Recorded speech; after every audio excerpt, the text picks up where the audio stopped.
ठीक है, यानी इसी पर ये डिपेंड करेगा। अब देखिए आगे हम बात करेंगे, इसमें कुछ गति ऊर्जा और संवेग के बीच संबंध होता है। इस ऊर्जा क्या होती है, इस पर हम चर्चा जो करेंगे वो करेंगे, ठीक है। अब हम नेक्स्ट पे मिलते हैं, उस पर इस पर चर्चा की जाएगी, क्योंकि अब टाइम हो चुका है क्लास का, ठीक है। तो पूरी बात हो नहीं पाएगी, अधूरी रहेगी, इसलिए हम कल नेक्स्ट डे चर्चा करेंगे, ठीक है। और अपने दोस्तों को भी बताइए, चैनल से जुड़ने के लिए चैनल को सब्सक्राइब कर दें, ठीक है। और हर नोटिफिकेशन आपको इसलिए यहाँ पर प्राप्त होता रहेगा। अब मिलते हैं नेक्स्ट डे, ठीक है। जब तक के लिए सबको धन्यवाद।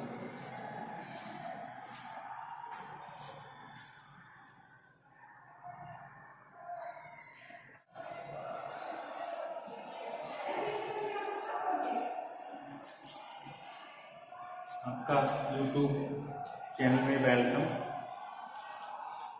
आज हम पढ़ने वाले हैं ऊर्जा के बारे में। जैसा कि आपको ज्ञात है, हम बात कर रहे थे कार्य, ऊर्जा एवं शक्ति के बारे में।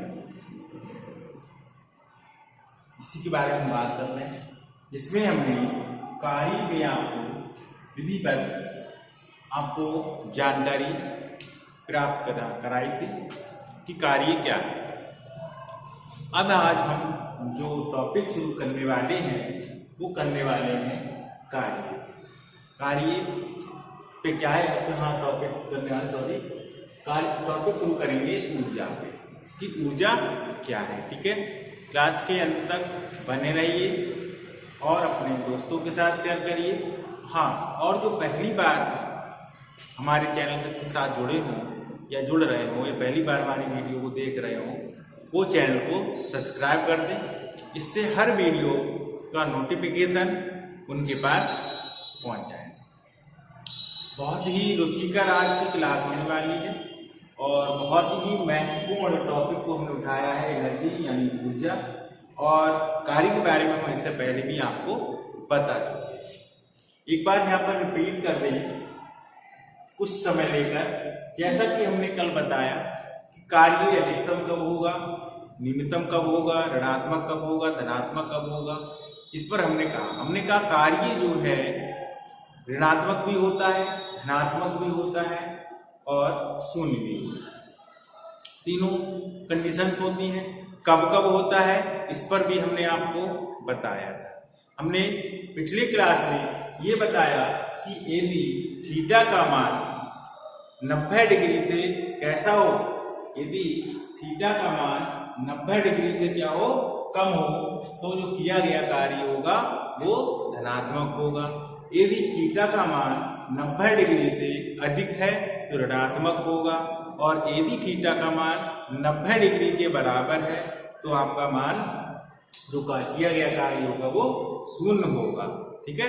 और यदि आपका थीटा का मान 0 डिग्री है तो किया गया कार्य जो होगा वो अधिकतम कार्य होगा। अब आपसे पूछा जाए कि अधिकतम कार्य कितने कोण पर होता है, तो अधिकतम कार्य जो होगा वो आपका होगा थीटा बराबर 0 डिग्री पर। यदि बल और विस्थापन के बीच का कोण 0 डिग्री है तो किया गया कार्य अधिकतम, ठीक है। इतनी बातों पर हमने पिछली क्लासों में बात किया था। आज हम बात करने वाले हैं ऊर्जा पर। तो आज का जो हम टॉपिक स्टार्ट करने वाले हैं वो करेंगे ऊर्जा यानी एनर्जी, ऊर्जा एवं एनर्जी। अब ये मैंने पहले दिन ही आपको बताया था कि एनर्जी क्या है।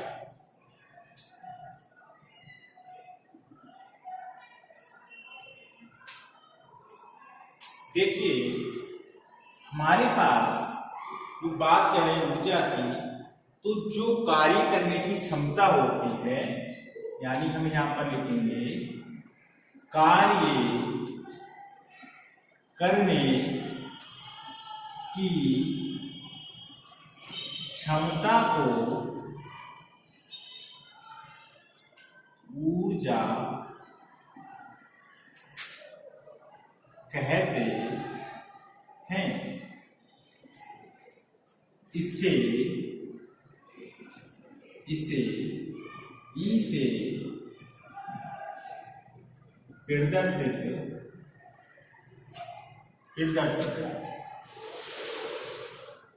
करते हैं। इसे ई से प्रदर्शित करते हैं। ऊर्जा एक अदिश राशि होती है। कौन सी राशि होती है? अदिश राशि। ठीक है। ऊर्जा के दो मात्रक होते हैं। ऊर्जा के यदि हम मात्रक की बात करें तो देखो इसके दो मात्रक मिलेंगे। एक मात्रक आपको मिलेगा जूल और इसका जो मात्रक होगा वो एसआई पद्धति में होगा।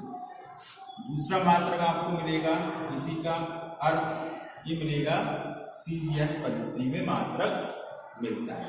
यानी ऊर्जा का वैसे व्यवहारिक मात्रक की भी बात करें तो जूल में ही डिपेंड करते हैं, जूल ही पढ़ा जाता है। व्यवहारिक मात्रक इसका जूल है, वैसे अर्ग है, वो इसको ई से रिप्रेजेंट करते हैं और इसके लिए एक अदिश राशि है। यानी जो आपके मात्रक कार्य में पढ़ा वही मात्रक आप ऊर्जा में पढ़ेंगे।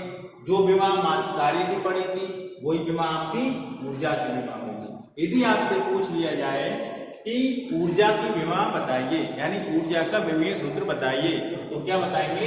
mL2T-2। यहां पर नोट कर लीजिए। ऊर्जा का विमेय सूत्र, ऊर्जा का विमेय सूत्र mL2T-2 होता है। mL2T-2 होता है। इतनी बातें आप नोट करिए। यहाँ पर एक महत्वपूर्ण बात और भी है, उस बात को हम देखते हैं। बात महत्वपूर्ण क्या है इसको हम रेज कर रहे हैं, नोट कर लिया होगा। कभी कभी ये पूछता है कि एक जूल कितने अर्ग के बराबर है या एक अर्ग कितने जूल के बराबर है। ये कभी कभी यहाँ पर आपसे सवाल पूछा जाता है। ठीक है। अभी इस पर हम बहुत सारे न्यूमेरिकल्स भी कराएंगे। आप बने रहिए क्लास के साथ में। महत्वपूर्ण बातें जितनी इस टॉपिक पर होंगी या इस चैप्टर में आपकी होंगी उसको एक एक बात को क्लियर कराया जाएगा। ठीक है। अब देखिए, एक जूल की बात करें तो एक जूल जो होता है तो 10⁻7 अर्ग के बराबर होता है। ये बहुत विकल्प में एक सवाल पूछ लिया गया कि एक जूल कितने अर्ग के बराबर होगा, तो कहेंगे एक जूल 10⁻7 अर्ग के बराबर होगा। अब इसका उल्टा पूछ लिया जाए कि एक अर्ग कितने जूल के बराबर होगा, 10⁻⁻7 जूल के बराबर होगा। 10⁻⁻7 जूल के बराबर होगा। कैसे होगा ये देखो, एक जूल इतना है, इसको हम इधर ले आए तो एक जूल बटे क्या लिख सकते हैं, 10⁻7 बराबर एक अर्ग लिख सकते हैं। यहाँ एक बचे इसके नीचे ले आएंगे और पावर नीचे प्लस में है तो ऊपर जाकर किसकी हो जाएगी, माइनस की हो जाएगी। और तो ये बनेगा कितना, जूल बनेगा, और ये कितना बनेगा, एक अर्ग बनेगा। आई बात। ऐसे करके इसको मान निकालेंगे। नोट कर लिए, बहुत ही महत्वपूर्ण आपका ये है। अब देखिए बात करते हैं ऊर्जा की कि ऊर्जा होती क्या है, कितने प्रकार की। तो हमने आपको बताया ऊर्जा होती क्या है। तो कार्य करने की क्षमता को हम क्या कहते हैं, ऊर्जा कहते हैं। यानी कार्य करने की क्षमता होगी उसी को हम क्या कहेंगे, ऊर्जा कहेंगे। अब देखिए यहाँ पे ऊर्जा आपकी कई प्रकार की हैं, जैसे यांत्रिक ऊर्जा, विद्युत ऊर्जा, सौर ऊर्जा, रासायनिक ऊर्जा, गुरुत्वीय ऊर्जा, नाभिकीय ऊर्जा, यानी प्रकाश ऊर्जा, यानी बहुत सारी ऊर्जा पड़ेगी। उसमें सबसे मेन जो ऊर्जा है वो हम यहाँ पर बात करेंगे यांत्रिक ऊर्जा पर। यानी यांत्रिक ऊर्जा क्या है, ठीक है। तो किसी भी यंत्र द्वारा, ठीक है, किसी भी वस्तु पर जो किया गया जो ऊर्जा खर्च होगी वो कहलाएगी यांत्रिक ऊर्जा। अब यांत्रिक ऊर्जा में हम बात करें तो यांत्रिक ऊर्जा दो प्रकार की होती है।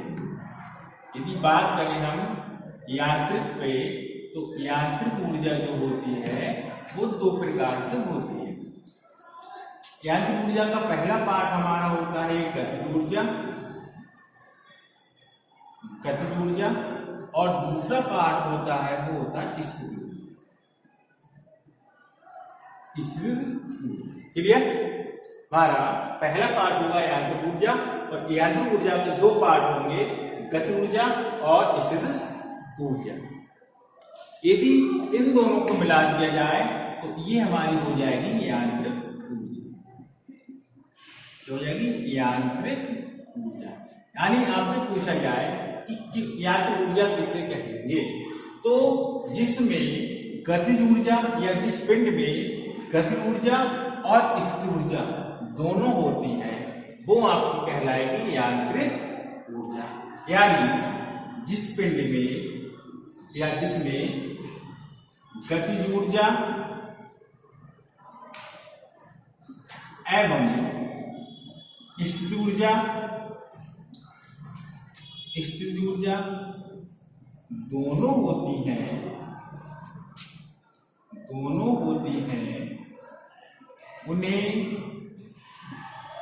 उन्हें यांत्रिक ऊर्जा कहते हैं। क्लियर? यांत्रिक ऊर्जा कहते हैं। अब देखिए गति ऊर्जा क्या होगी, स्थिर ऊर्जा क्या होगी। अब देखिए गति ऊर्जा, जब कोई वस्तु विराम अवस्था में है, जैसे हम यहाँ पर इस समय खड़े हुए हैं तो हमारी यहाँ पर ऊर्जा कोई ऊर्जा नहीं है। जैसे ही हम अपनी यहाँ पर गति प्रारंभ करते हैं, ठीक है, यानी चलना प्रारंभ करते हैं, उस समय ऊर्जा जो होती है वो गतिज ऊर्जा हो जाती है। यानी जब किसी वस्तु में गति के कारण जो ऊर्जा उत्पन्न होगी, ठीक है, ये जो कार्य करने की क्षमता आ जाती है वो इसकी क्या कहलाती है? गतिज ऊर्जा कहलाती है। गति ऊर्जा की बात करें, ठीक है, तो किसी वस्तु के गति के कारण जो कार्य करने की क्षमता आ जाती है या होती है उसे हम क्या कहते हैं? गतिज ऊर्जा कहते हैं। स्थिर ऊर्जा, स्थिर ऊर्जा आपकी क्या होगी? किसी वस्तु के स्थिति के कारण, किसी वस्तु की स्थिति के कारण जो कार्य करने की क्षमता होती है उसी को हम क्या कहते हैं? स्थिर ऊर्जा कहते हैं। ये किसी पिंड पर नीचे से ऊपर किया गया कार्य जो होगा, ठीक है, वो किसमें होगा? स्थिर ऊर्जा। जैसे जैसे पिंड की गति बढ़ेगी वैसे वैसे गतिज ऊर्जा भी बढ़ जाएगी। जैसे जैसे पिंड की गति घटेगी वैसे वैसे स्थिर ऊर्जा भी घटेगी। जब घटेगी ऊर्जा तब स्थिर ऊर्जा में होगी। ठीक, जैसे हम किसी घड़ी है, घड़ी में चाबियां जो हम भरते हैं, ठीक है, तो वो किसमें आती है? इस ऊर्जा में। यानी जो कार्य जो हम कर रहे हैं ऊर्जा उसमें एकत्र हो रही है, वो एकत्र हो रही ऊर्जा कौन सी? ऊर्जा। और जैसे वो चलना प्रारंभ करती है वैसे उसमें ऊर्जा आ जाती है आपकी गतिज ऊर्जा। तो गति स्थिर ऊर्जा किसमें बदल जाती है? गतिज ऊर्जा।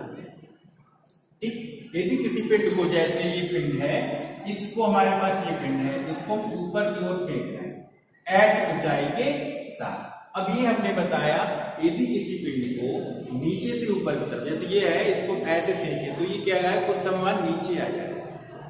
और नीचे आता है तो आप जानते इस पर एक कार्य करता है पृथ्वी त्वरण यानी जी, यानी जी के कारण क्या हो जाता है? नीचे आ जाता है। तो इसकी यदि ऊर्जा की बात करें तो इसी ऊर्जा हमारे पास हो जाएगा mgh। h मतलब ऊंचाई, g मतलब पृथ्वी त्वरण, m मतलब उसका द्रव्यमान। यानी किसी भी पिंड में कुछ ना कुछ द्रव्यमान तो होगा, तो उस द्रव्यमान, उस पर लगने वाला पृथ्वी त्वरण और उस पर जितनी ऊंचाई तक जाएगी उसकी ऊंचाई, उन दोनों का गुणनफल होगा वो इस ऊर्जा के बराबर होगा। गति ऊर्जा की बात करें तो इसका हम लिखते हैं कि ए से रिप्रेजेंट करेंगे और ये होता है 1/2 mv²। क्या होता है 1/2 mv²।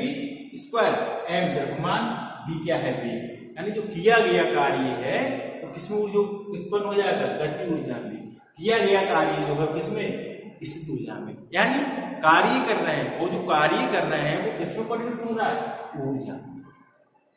हमारा किया गया कार्य जो है वो किसमें परिवर्तित हो रहा है, ऊर्जा में। यानी हम कह सकते हैं जो W है, किया गया कार्य है वो ऊर्जा यानी एनर्जी के बराबर होगा। और एनर्जी मैंने अभी आपको दो टाइप बताया, एक के टाइप, एक यू टाइप। के टाइप मतलब काइनेटिक एनर्जी, यू टाइप मतलब पोटेंशियल एनर्जी।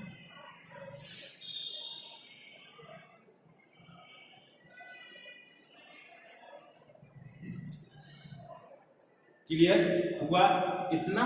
ठीक, इसको नोट करके रखिए, अभी आगे बताएं।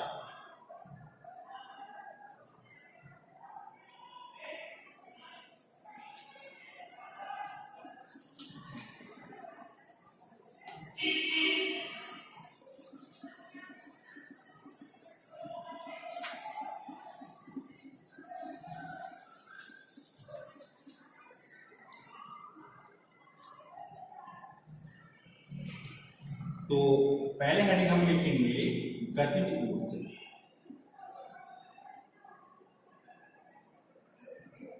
गतिज ऊर्जा काइनेटिक एनर्जी, ठीक है। इसमें लिखेंगे किसी वस्तु के कारण, किसी वस्तु के कारण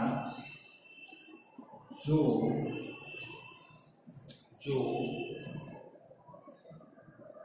किसी वस्तु के गति का फल, किसी वस्तु के गति के कारण, किसी वस्तु के गति के कारण, ठीक है, जो कार्य करने की, जो कार्य करने की क्षमता आ जाती है उसे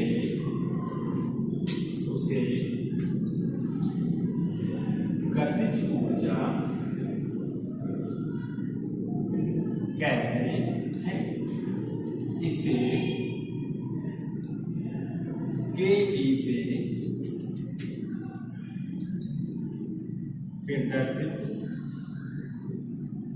करते हैं। और के बराबर होता है 1/2 mv², या के ई बराबर 1/2 mv²। इतना नोट करिए, फिर आगे बताइए।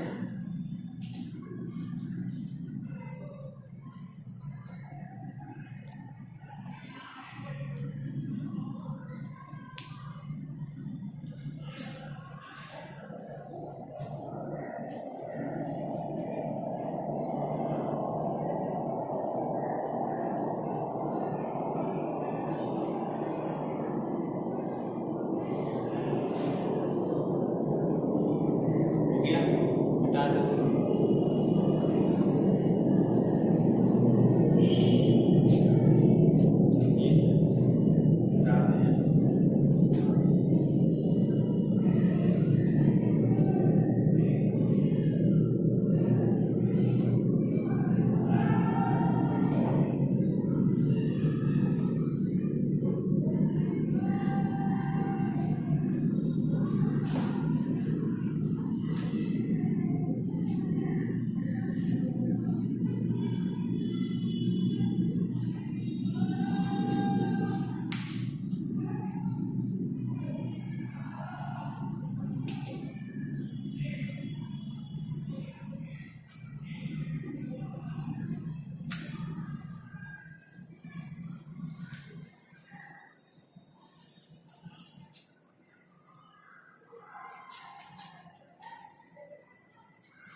अब कुछ महत्वपूर्ण बातें इसमें, महत्वपूर्ण बातें ये है, यदि किसी वस्तु का द्रव्यमान को बढ़ा दें, यदि किसी वस्तु के द्रव्यमान को क्या कर दें, बढ़ा दें, यानी n गुना कर दिया जाए, ठीक, तो उसकी जो गति ऊर्जा होगी वो भी कितनी हो जाएगी, n गुना हो जाएगी। बात समझ में आई नहीं आई? यदि किसी वस्तु के द्रव्यमान को n गुना कर दें, ठीक, और उसकी जो हम गतिज ऊर्जा भी पूछें तो गतिज ऊर्जा भी उसकी कितनी हो जाएगी, n गुना हो जाएगी। कहने का मतलब है यदि किसी वस्तु की ऊर्जा को यदि किसी वस्तु का द्रव्यमान 2 गुना कर दिया जाए, यदि किसी वस्तु का द्रव्यमान 2 गुना कर दिया जाए तो उसकी गति ऊर्जा भी 2 गुनी हो जाएगी, ठीक। यदि पहला पॉइंट यहाँ पर हम नोट करेंगे, यदि किसी वस्तु का द्रव्यमान 2 गुना कर दिया जाए तो, यदि किसी वस्तु का द्रव्यमान 2 गुना कर दिया जाए, ठीक है, तो गतिज ऊर्जा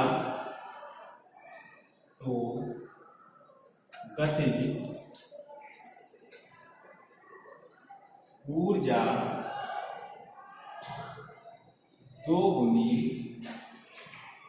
हो जाएगी,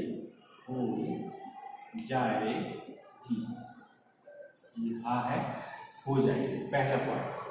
दूसरा पॉइंट, पहला नोट करें, अब यदि किसी वस्तु का द्रव्यमान आधा कर दिया जाए तो गति ऊर्जा भी कितनी हो जाएगी, आधी गुनी हो जाएगी। यदि किसी वस्तु का द्रव्यमान आधा कर दें तो गति ऊर्जा क्या हो जाएगी, आधी हो जाएगी। बस में तीसरी बात, यदि किसी वस्तु का वेग 2 गुना कर दिया जाए, यदि किसी वस्तु का वेग 2 गुना कर दिया जाए तो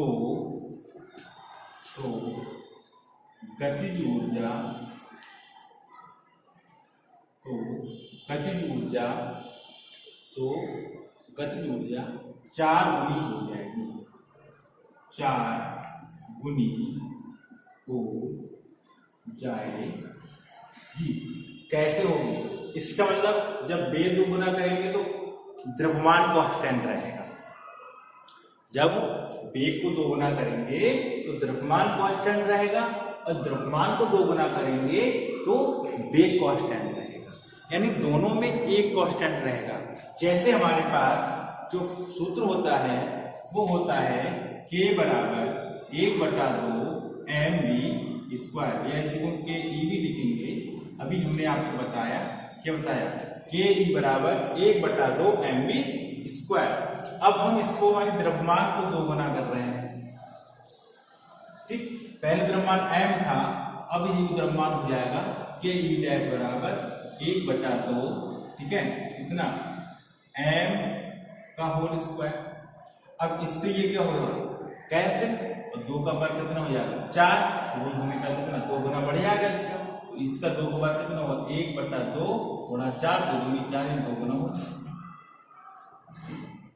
ठीक। इसका मतलब ये कांस्टेंट रहेगा, यानी एक चीज बढ़ेगी तो दूसरी चीज यहाँ पर क्या होगी, कांस्टेंट रहेगी। बात समझ में आ गई? एक मान बढ़ेगा तो दूसरा क्या रहेगा, कांस्टेंट रहेगा।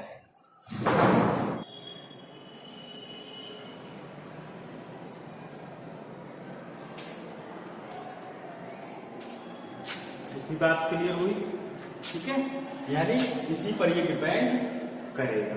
अब देखिए आगे हम बात करेंगे, इसमें कुछ गति ऊर्जा और संवेग के बीच संबंध होता है, इस ऊर्जा क्या होती है, इस पर हम चर्चा जो करेंगे वो करेंगे, ठीक है। अब हम नेक्स्ट पे मिलते हैं, उस पर इस पर चर्चा की जाएगी, क्योंकि अब टाइम हो चुका है क्लास का, ठीक है, तो पूरी बात हो नहीं पाएगी, अधूरी रहेगी, इसलिए हम कल नेक्स्ट डे चर्चा करेंगे, ठीक है। और अपने दोस्तों को भी बताइए, चैनल से जुड़ने के लिए चैनल को सब्सक्राइब कर दें। ठीक है, और हर नोटिफिकेशन आपको इसलिए यहाँ पर प्राप्त होता रहे। अब मिलते हैं नेक्स्ट डे, ठीक है, जब तक के लिए सबको धन्यवाद।